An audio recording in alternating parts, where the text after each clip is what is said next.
ওকে ওকে ওকে ওকে ওকে চা খেতে সময় বাঁচাতে হলে এইভাবে চা খেতে হয় শিখে রাখুন। চাটা ফ্রিজে ঢালবেন আর চা কিন্তু ঠান্ডা হয়ে যাবে। সেই চলে আসছি বাসায়, দেখি হাবিবান আসিফ জেনারেল স্টোর। এখানে কিন্তু মালাই চা বিক্রি হয়, দেখো অনেক ভালো মানের মালাই চা। দোকানদার ভাই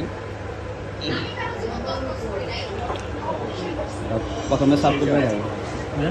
হ্যাঁ সেই সব মনে কিন্তু চিটাগাং স্টাইলে চা খাইছে, দেখেন সেই সব চিটাগাং লোক কিন্তু এইভাবে চা খায়। হোটেলে যাবে, একটা চা নিবে, অর্ধেক ফ্রিজে ঢালবে আর খাওয়ার পরে আর অর্ধেক কাপ থেকে খাবে। যারা চিটাগাং গেছেন তারা অবশ্যই বুঝেন যে এবার কীভাবে চা খেতে হয়।